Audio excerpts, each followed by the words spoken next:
to Frankly Speaking here on WYDC TV Big Fox. I'm your host, Frank Acom. I'm so glad that you have joined us this morning on the program. In a little bit, we'll be talking with Lisa Illig-Homan. You may recall we had her on way back. She is candidate for Corning City Council in the 4th Ward. I look forward to talking with her and finding out how the campaign's been. I'll put the contact information up if you have any questions for her or would just like to weigh in on the program, because we do have a lot to talk about. Also, not a warning, but if you know someone that is running for office that wants to be on the program before Election Day on November 7th, please have them contact me there. We are booking up very quickly. We have a few spots left. I have a feeling that last week could get a little hectic. So please have them reach out to me, and we already have quite a lineup. So that's the best way to contact me. We'll take that off the screen for now. The first story that you may have heard by now, but is breaking last night, Israel is warning civilians in northern Gaza to evacuate from the area within 24 hours, quote, for your safety. Now, what's important about that is, just to keep this in the back of your mind, remember when Israel attacks, they give a warning.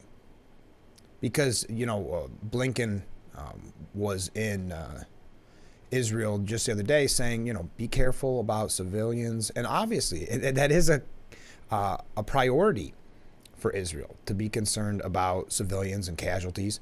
So that's why, again, when you see all this hate being spread about Israel and blaming them, they are the ones that give a warning. As we know, Hamas did not give a warning when they butchered those people at the music festival. As we talked about yesterday, the festival was in honor of peace. But anyway, I'll continue with this. Israel's warned the 1.1 million, that's coming from Fox News, the 1.1 million people living in the north of Gaza to evacuate the area within 24 hours as a, quote, humanitarian step in order to minimize civilian casualties. There it is. In war, they are still doing the best that they possibly can to warn innocent civilians. The IDF calls for the evacuation of all, this is a quote, of all civilians from Gaza City from their homes southwards for their own safety and protection, and to move to the area south of the Wadi Gaza, the River Gaza, as it's shown on the map, they said.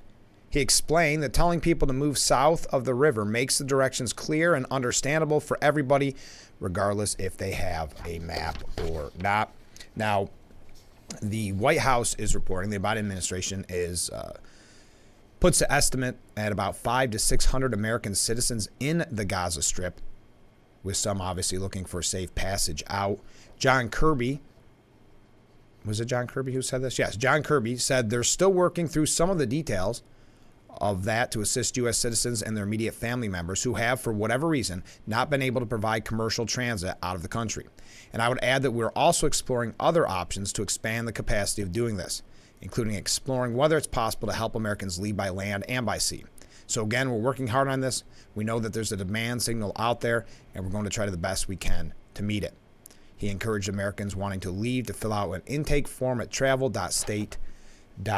Now, a little bit later on in the program, we have to take our first break, but a little bit later on in the program, we're going to shift gears. We've got more to talk about with Israel, but also, by now you've heard, Steve Scalise has dropped out of the speaker's race.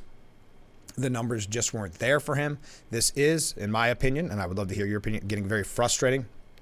Now, put aside, the media is going to attack Republicans no matter what. So put that aside. Though, of course, they're having a field day with this, saying, in a time of all chaos in the House, we've got so many things to worry about, so many things to deal with, like with Israel, and I couldn't agree more. But they're running with this headline after headline. And, I can't remember who said it, and hopefully we can get to it later. It looks so bad that if it was the second coming of Jesus Christ, they're not sure that he has the 217 votes needed. I mean, that's how bad it's been in conference. So we'll talk about that a little bit later on, but let's take our first break. This is Frankly Speaking here on WYDC TV. Big Fox, stay with us. Welcome back to Frankly Speaking here on WYDC TV Big Fox. I'm your host, Frank Acom, broadcasting live from the Hesselson studio. I want to thank our guests. This is the second time you've been on the program. Thanks, Lisa. It is. Thanks Oh, for move that having me mic. back. No, that's my fault. Move that a little bit. All right. Thank you for having me back. So how's the campaign been going? It's been going good. Knocking, Yeah. getting out and meeting and reconnecting with as many, neighbors as I can. It's a busy job, isn't it? It Running. is, yeah. When I first printed my list, it was a little daunting. You're like going through the pages, like, how many people live in Yeah. this ward? Yeah. But I've gotten about 80% of the doors knocked Oh, so wow. far. Wow. So I'm hoping in the last couple of weeks to kind of get back and re-knock some doors. You were on the program really early on. Can you believe that it's less than a month away from Election Day? I know. Yep. I just went back and looked. It was May 4th last time I was Is that on. right? Yep. Wow, early days of the show. Yep. What has surprised you the most about running? I've heard a lot of the same common themes, streets, sidewalks, stuff like that. Of course. A lot of people honestly didn't know, like, so what is city council? What's a ward? What ward do I live in? Yes. Things like that. So it's been rewarding to get out and kind of educate people on that and make sure they're getting out to vote. So that's been kind of the best part about it. And I lived here my whole life and then moved away for about 15 years. So it's just been great to get out and like reconnect with neighbors. Sure. There's a lot of people that have been there their whole life, my whole life. A lot of people new to my ward. So it's been so nice to get out and just reconnect or introduce myself to those people. And isn't it interesting because people have lived here their whole lives, and then maybe the people that just moved here, their concerns aren't that much different. No, they're not. I mean, everyone wants a safe, rewarding, beautiful community to live in. And we have so much natural beauty here. We just have to focus on more of, streets, light poles, sidewalks. course. Again, you'll hear me say that a million times, but that's what I'm hearing from people the most. And now you mentioned it, and I think it's important, and we should really set the stage with this. You're running for Corning City Council in the 4th Ward. So in the 4th Ward, who is it that can vote for you? What is the 4th Ward? Yeah, so I live almost on the most east side of the 4th Ward by Carter School. Okay. So it goes pretty much Carter School all the way west. So if you think McKinney Park, Sunset Drive, all that way. So Sure. as long as you're a registered voter, no matter what you're registered for, which party, you can vote in the election. November 7th. November 7th. Coming right up. Yeah. So tell us, you mentioned it kind of quickly, but tell us a little bit about your background and why you decided to run for City Council. Yeah, so I was born and raised on the South Side Hill. My husband and I are living in the house I grew up in. Oh, wow. Which is very cool. Yeah. So when I turned 18, moved away to college, my husband was in the Army. So we've lived Arizona, Texas, near Canada. But when we were thinking about starting a family, we really wanted to get back this way and finally got to move back to Corning, and we're so happy to be back. Yeah. And when I was growing up, my dad was on the city council. Okay. I remember going knocking with him. I remember going to all the city council meetings with him and watching those and just loving it from a young age. So I was just looking for a way to get involved as I moved back.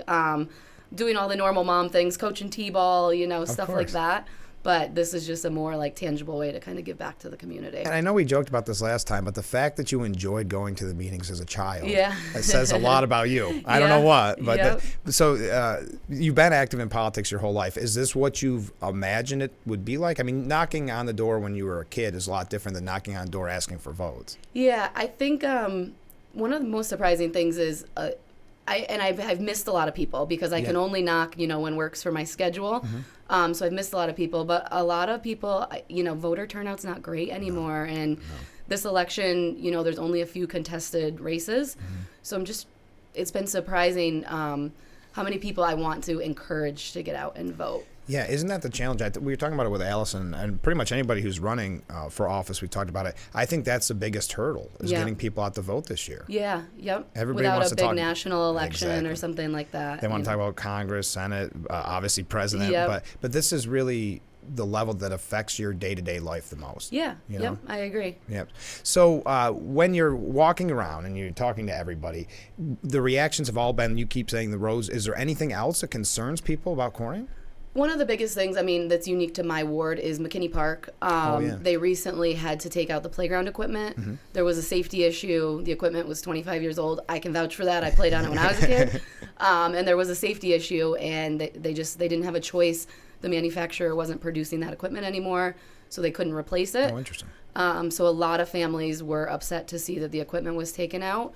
They, of course, want to replace it, but McKinney Park is under investigation with the DEC for the soil. So they can't go in with equipment and dig and stuff to put the playgrounds back in. So that's going to be a long process. It's going to be a process, yeah. So they left what they could, what was safe. I mean, I think the city handled it the best way they could. Sure. So what are your goals when you first decided you're going to run? What was it that drove you to start knocking on doors? Yeah, I mean, especially during COVID, I had this like existential crisis of, I work in IT, I work from home, I sit at my computer for 9 hours a day.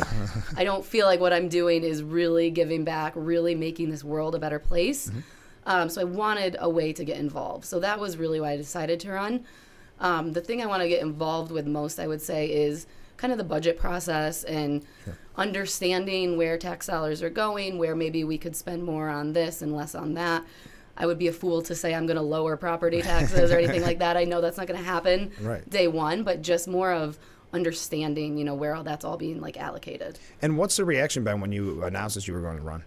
Positive, yeah. A lot of people, it's great to see a woman. It's great to see someone that's young, all of that stuff. I haven't faced any negative. Of course, some people are really biased on party and have kind of not so nicely closed their door and said, I'm not voting for you, which is fine. But overall, very positive. Well, and I think that's interesting because I've experienced that too, especially petition season time. And you think, I mean, you can't say this 100% of the time, but when you're talking Corning City Council, it's not Republican and Democrat. I've tried to emphasize that to people, and my dad is, a lot of people have asked me, wait, your dad's a Democrat, you're a Republican? And I would just say I'm kind of as moderate as they come with stuff like that, and especially at the city level, just focusing on what's genuinely best for the people of the city. The things that get the various parties worked up, you're not dealing with on a daily basis on the Corning City I've had some people say, what's your stance on things at the national level? And it's like, I appreciate the question, here's how I feel, but I'm focusing on things that I feel like I could impact, at the city level. Absolutely. So before we go, how can people help your campaign? So I have a Facebook page, of course, that has my contact info on, so reach out. Biggest thing you could do, spread the good word, make sure your neighbors know how to get out and vote, help your neighbors get out and vote if they need to. If you would like a yard sign, anything like that, reach out. Yeah. But really just spreading the word is the best way. Oh, you got yard signs. Got yard signs, yep. It's kind of fun when you see your name in people's yards. It is. My kids love it when we're driving. Mommy, one of your signs. It is fun. So just before we go, the question I try to ask everybody, what would you say to voters before they head to the booth on November 7th? I would just vote for the candidate that you think is going to spend the most time with the best interests of the young people, the old people raising families here that are just going to spend the time to make the city a better place. Great. Well, thanks so much for being on the program. If we don't talk before, best of luck, but hopefully we can squeeze another one in before November 7th. All right. Thank you, Frank. I appreciate it. All right. We'll be right back with Frankly Speaking. Stay with us. Welcome back to Frankly Speaking here on WYDC TV Big Fox, broadcasting live from the Hesselson studio. Thank you again to our guest, Lisa Illig-Homan. She's running for Corning City Council in the 4th Ward. Really appreciate her being on the program. Back in May, I can't believe it. Time is moving quickly on this program, and Election Day is right around the corner, November 7th. Spread the word. Get out and vote. As I continue to say, and we've all said, the local races affect your day-to-day life a lot more than many of the other races that you're maybe focused on. So do the research. That's why we try to have so many guests on the program, so that you can be the judge yourself.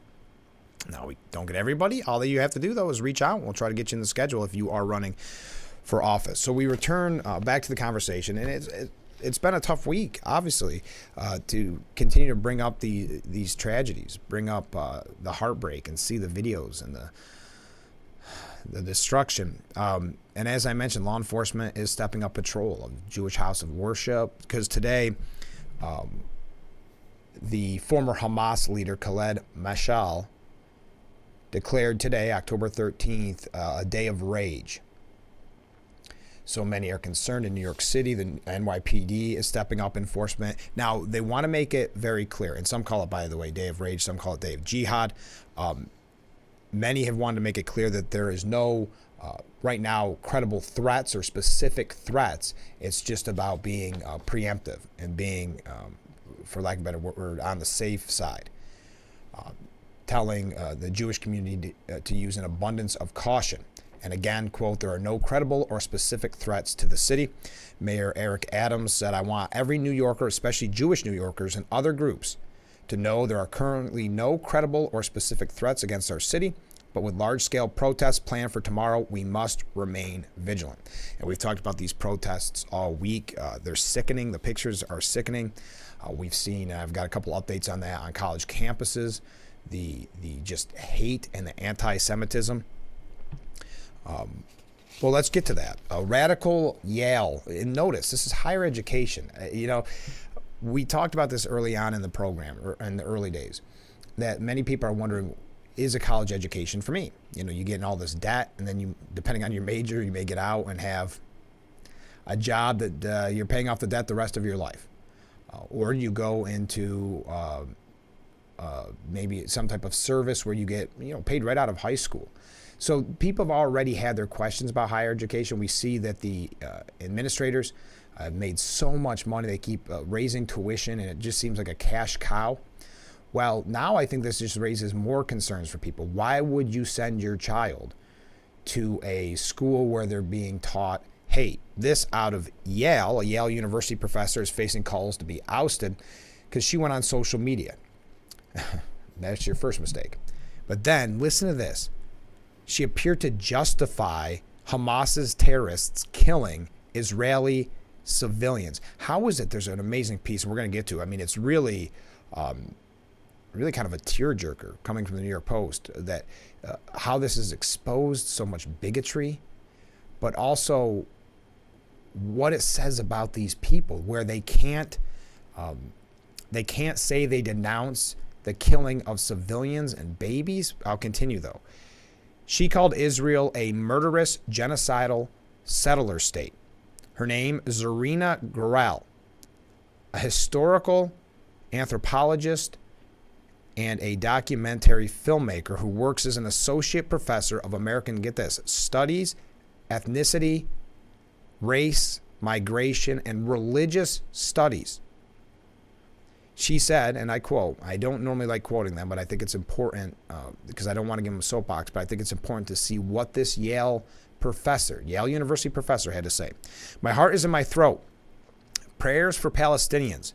Israel is a murderous, genocidal settler state, and Palestinians have every right to resist through armed struggle, solidarity.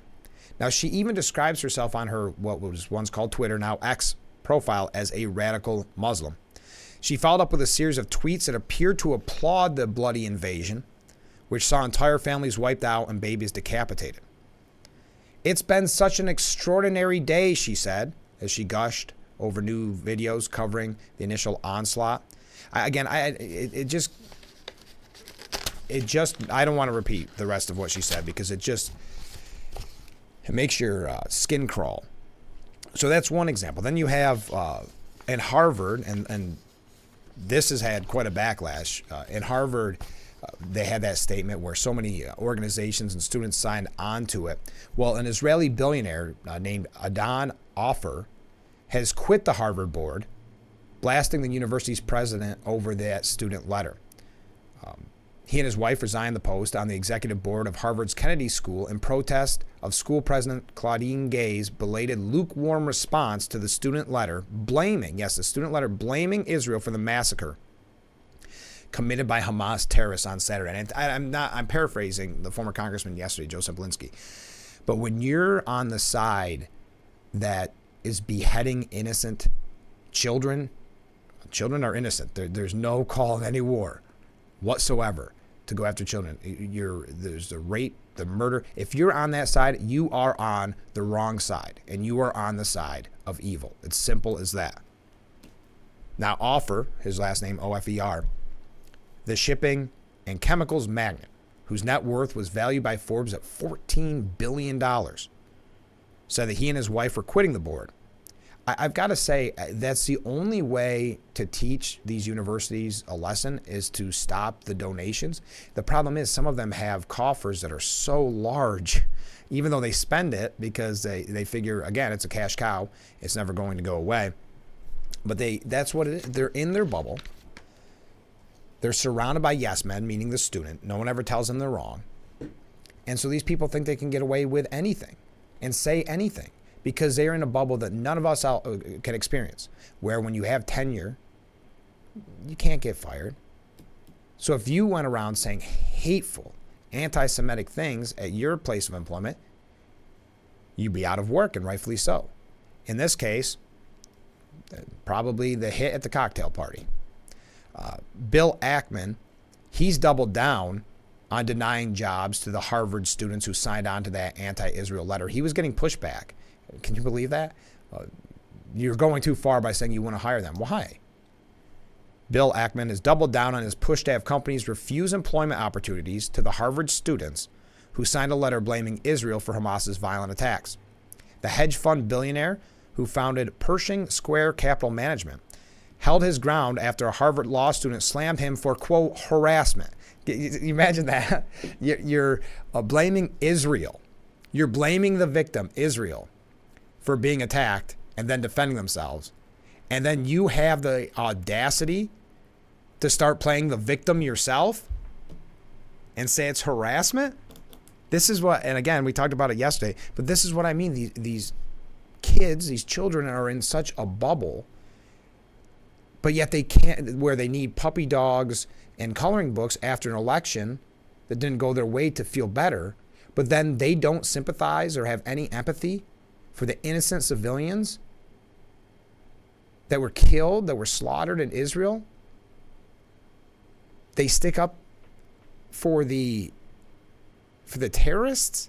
I mean, it blows your mind, the ignorance on this. Slammed him for harassment. If you were managing a business, Ackman wrote, would you hire someone who blamed the despicable, violent acts of a terrorist group on the victims? I don't think so. Would you hire someone who was a member of a school club who issued a statement blaming lynching by the KKK on their victims? I don't think so.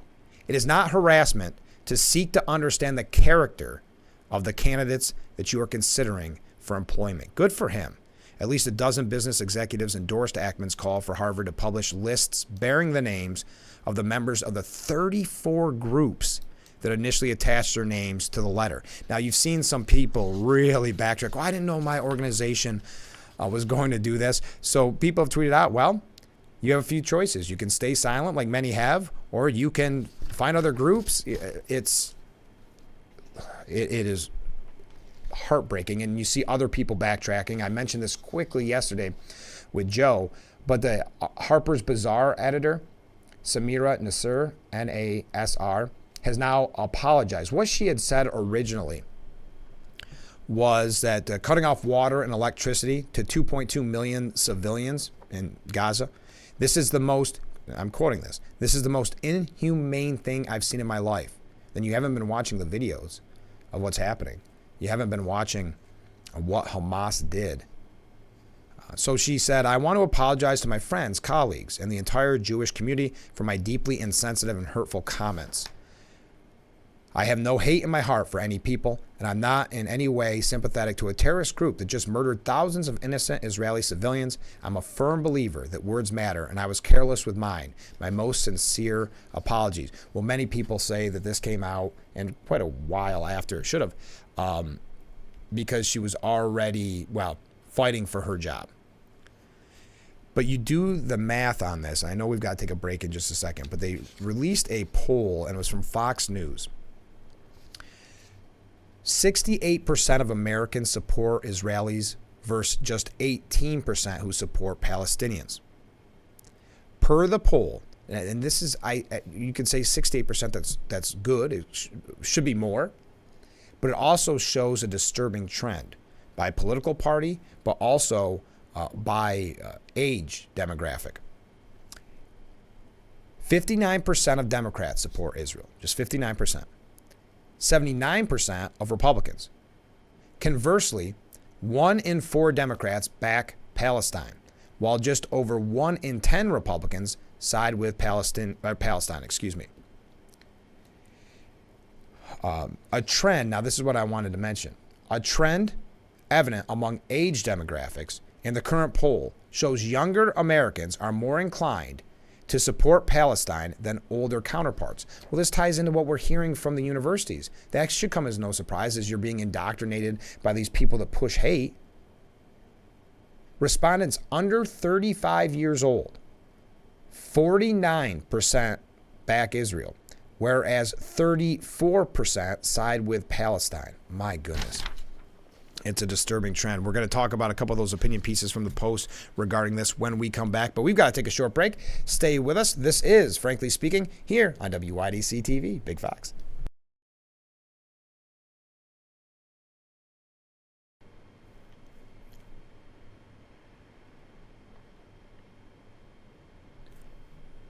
Hey, folks. I understand you get to see a little extra Market Street there. Had a little technical glitch. I apologize over that. But hey, there's worse problems to have than overlooking beautiful Market Street here in Corning. This is the Hesselson Studio. I'm your host, Frank Acom. It looks like we're back on track. I was just trying to brag about the cool new camera. That's all it is.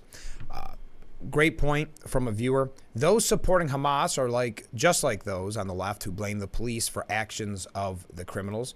That's a very good point. Yes, thank you. I was aware of the picture, but thank you to people that reached out. Not sure what happened on that one.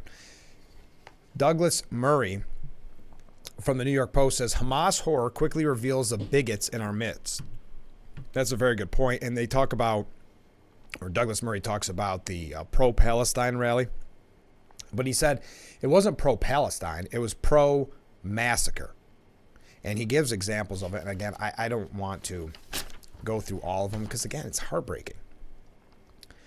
But banners reading resistance is justified or by any means necessary. A banner read by any means necessary. Really? Douglas Murray says? By any means. Like beheading some 40 babies? Well, the people at the Times Square rally certainly seem to think so. Then they had a pro-Israel group that showed a counter-protest, if you will. They screamed at the pro-Israel group and waved their murderous signs even more in front of their faces. You have to take a moment to consider the implications of that. Imagine if this had been done to any other group of people other than Jews. And he gives examples, if you could imagine, and I don't want to go through all of them, but he's right. If it was any other group, what the coverage would be. So why do so many people, and this is an important question, seem to find it so hard when the victims are Jews to speak out against atrocities? Well, ask Representative Rashida Tlaib, who was silent on Tuesday when asked by a Fox Business reporter if she had anything to say about Hamas beheading babies and burning children alive. That isn't a difficult question, or at least it shouldn't be. Representative Tlaib could have just said, I am against these things, but she couldn't. She wouldn't say it. It took clear pressure from her party to subsequently issue a statement saying that she was anti-baby burning in general. And giving other examples, but this is why it boils down to. Everywhere across America, other people have also given away precisely where they stand. Think of the Black Lives Matter group in Chicago, which sent out a tweet praising the sick terrorists who flew into the Israeli music festival on hang gliders. Who could have imagined?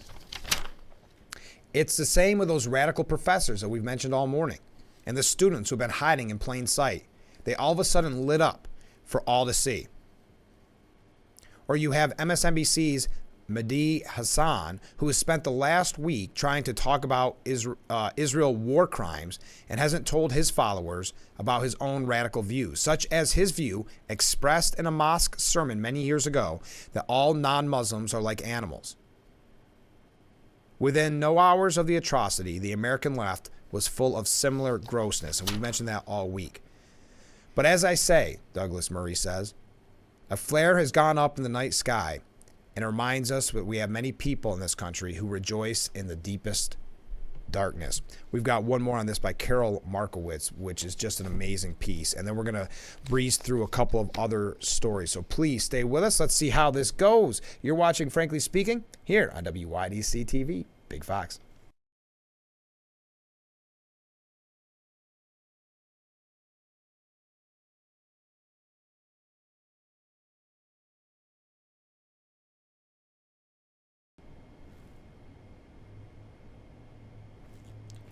Welcome back to Frankly Speaking here on WYDC TV Big Fox. I'm your host, Frank Acom. We're broadcasting live from the Hesselson studio. This one really, this article touched me this morning. It's a very emotional piece, and it's by Carol Markowitz. And it says, Jews will remember not the words of our enemies, but the silence of our friends. And it's a 4-page piece, but it's amazing. It's at the New York Post. But it has been an impossible week for Jews around the world, she states. After Hamas's Saturday terror attack on southern Israel, Jews have been understandably distraught and afraid. And I'm going to jump around here a little bit. But for many, there was a blanket of silence for several days as celebrities and influencers very carefully considered whether they should offer support to the country that just saw 1,200 of its people slaughtered in a horrifically brutal manner. I know we keep bringing up some of those manners. You know, I had mentioned one of the Kardashians posted, I don't remember which one, but posted support for Israel and got so much backlash that they deleted the post. Can you imagine that? When you just say, I don't stand for terrorism, essentially. Not every celebrity has to speak out about every cause, Carol Markowitz writes. Of course. But it was more than a little suspicious that those who do speak out constantly were suddenly very quiet. And she put into words what I've kind of struggled to say all week, and I think it's amazing. For liberal Jews, the situation was even tougher. They had so diligently protested for all the right causes, yet stood completely alone now. What a great point for the liberal Jews who have done their duty and supported those liberal causes, protested, spoke out. Now, after that attack, they stood completely alone. Liberal Jews should finally take the lesson that they're in last place. Let me reread this. Liberal Jews should finally take the lesson that they're in last place in the victim Olympics and maybe choose another sport. Many Jews posted on Facebook and Instagram, noting the silence from people they had counted on. Yeah, the people that they looked up to, the people that they supported in the past. It wasn't a heartbreak. That was Saturday. But it was an extra slap in the face. A line attributed to Martin Luther King Jr. started circulating. Quote, in the end, we will remember not the words of our enemies, but the silence of our friends. And I'll continue with the last line. Carol Markowitz, such an amazing piece. We were making peace, but war came to us. We were making peace, and now we can make it no longer. Your Jewish friends are broken and hurt. We have seen things we cannot unsee and pictured our own selves lying on the floor or taken by the enemy. We are squeezing our children tightly and constantly drying our tears. And yes, we see those who say words of comfort, publicly or privately, and we see those who won't. What an amazing piece by Carol Markowitz. We're going to take another short break on that note. We'll come back. We're going to change up topics. Please continue to weigh in. Thank you for the waves. We had a lot of in-person waves today, not just virtual waves. But you see the number on the bottom of your screen. Please feel free to text or leave a voicemail. We'll be right back with Frankly Speaking here on WYDC TV. Big Fox, please stay with us.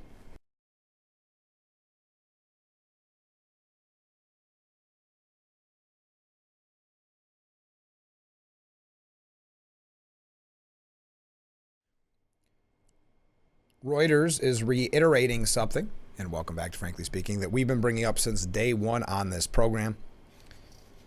With everything going on in the world, U.S., the United States, must be ready for simultaneous wars with China and Russia, according to a new report. The United States must prepare for possible simultaneous war with Russia and China by expanding its conventional forces, strengthening alliances, and enhancing its nuclear weapons modernization program. A congressionally appointed bipartisan panel released on Thursday. We've got to take these threats seriously. And I would say, and this is my opinion, you can weigh in, I don't feel that we are.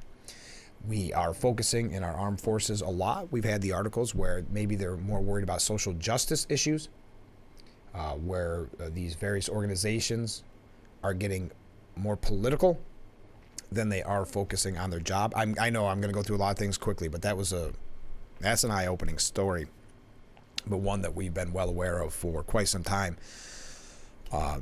Let's talk about the speaker's race. I have so many things here The ICE admits that the record 5.7 million migrants are in the U.S. And now Biden wants to provide medical services, housing to all. And the Biden's DHS has admitted, begrudgingly, that terrorist suspects increasingly trying to cross the border. I think Kevin McCarthy said it great just the other day that you see what happens in Israel. Are we a sitting duck here in the United States as our borders are completely open? Immigration has already been a major issue. If you look at the polls, I think this just increases that being a major issue when people start realizing, wait a minute. Okay, so you've caught terrorists at the border. What about the ones you haven't caught? As of July, approximately 160 non-U.S. persons in the terrorist watch list attempted to enter the U.S. via the southern border this year, most of whom were encountered attempting to illegally enter between ports of entry. This represents an increase from the approximately 100 encounters in all of fiscal year 2022. Inclusion in the terrorist watch list ranges from known associates of watch list individuals, such as family members, to individuals directly engaged in terrorist activities. That's coming from DHS's Office of Intelligence and Analysis. It's terrifying. It really is terrifying because that's the 160 they caught. All right, the speaker's race. I know, we're covering a lot this morning. Let's take a break, our last break. And then when we come back, we're going to talk about the speaker's race and wrap up the Friday edition that always just goes so much faster than the rest of the week of Frankly Speaking here on Big Fox.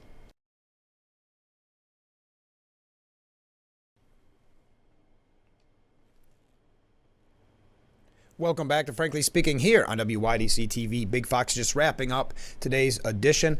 Majority Leader Steve Scalise has dropped out of the House Speaker race after meeting with a GOP conference. Just did not have the votes. I feel bad.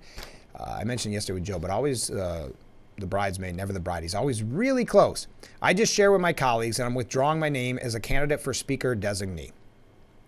I was very clear to have everybody put their agendas on the side and focus on what this country needs. This country is counting on us to come back together. But there's some folks that really need to look in the mirror over the next couple of days and decide, are we going to get it back on track? Or are they going to try to pursue their own agenda? I know there's been people that disagree with me on this. And never mind the media, but I can give you example after example of the media attacking us for us. Broken conference. Leadership crisis deepens as House remains paralyzed with no end in sight to the speaker's race. America's view of the Republican Party and its congressional leaders have worsened amid House leadership crisis. The list goes on, and it's no surprise. But this was the quote that I mentioned earlier. Got another wave there. Jordan, whom most of the Scalise holdouts support to be Speaker, the people that wouldn't go for Scalise, he doesn't have the 217 votes either. Now, where's the quote that I mentioned earlier? Representative Mike Rogers came out of the room fuming at the 8 traitors, he called them, who paralyzed the House. And I'm sorry, I got kind of on a tangent there, but I have not been supportive of this. I do wish that Kevin McCarthy was still the Speaker, especially with what has happened and unfolded on the international front since that decision was made. I do not like, and you can argue with me, and I would love to hear it, I do not like that Matt Gaetz and a handful of Republicans side with Democrats. And so 8 people on the Republican side, and the rest Democrats get to decide who, isn't our Speaker. I'm just not a fan of it. I think it is really, we had a really good thing going as Republicans. The attention should not be on what it is now. And I think there's some people that were very selfish in this and doing it for themselves. But if you disagree, I would love to hear from you. So Mike Rogers said 8 traitors paralyzed the House on October 3rd by voting to oust McCarthy. Representative Ronnie Jackson said, if you see smoke, it's not a Speaker. Someone just set the place on fire. Now, this is the quote I mentioned earlier, and it was an anonymous quote, so take it with a grain of salt. I thought it was actually attributed to somebody. I don't think the Lord Jesus himself could get 217 votes after a Republican left the closed-door meeting. It makes us look, I think, very weak. It makes us look so fractured and disorganized as Republicans. I do not think it's a good signal to the American people before next year, before election. And as I said, those headlines, GOP leadership crisis deepens as House remains paralyzed with no end in sight. By failing to coalesce behind a candidate, CNN writes, Republicans have plunged the House into uncharted territory and effectively frozen the chamber at a time when major international and domestic crises loom. From Israel's war against Hamas to a potential government shutdown in mid-November. Yes, remember, it is mid-November when that shutdown could happen. So what people that were on the fence for Republicans or didn't know who they're going to support, I don't think this sends a good signal to them because the media's going to keep hitting it. And also, it does not look good. It's simple as that. We have 5 individuals today who said they would only vote for Jim, meaning Jordan, and not Steve. So many of us feel it's rewarding bad behavior if we do that. The problem for me, though, is it's not Jim's fault, so I'm just grappling with that. There's a great quote. If you give a 5-year-old who is misbehaving terribly more ice cream, they will be worse behaving, right? That's what's going to happen here if we reward that bad behavior. So a lot of us are resistant to that. So that's some of the reasons why Jim Jordan is not being supported like you may have thought. That is it for today's edition of Frankly Speaking. Oh, yeah, now top House Republicans want help from Democrats to pick a speaker. So this is what Gaetz might get, is we might get a best case scenario, a moderate Rhino Republican. Worst case, maybe Hakeem Jeffries. Anyway, we are out of time for today's edition of Frankly Speaking. Thank you to Lisa Illig-Homan for being on the program, candidate for Corning City Council in the 4th Ward. I really appreciate that. Make sure you join us on Monday morning, starting at 7 for Frankly Speaking. Again, thank you to everybody who reached out, all the comments. It's been a lot of fun. It went quick. We will see you on Monday morning right here, only on WYDC TV, Big Fox.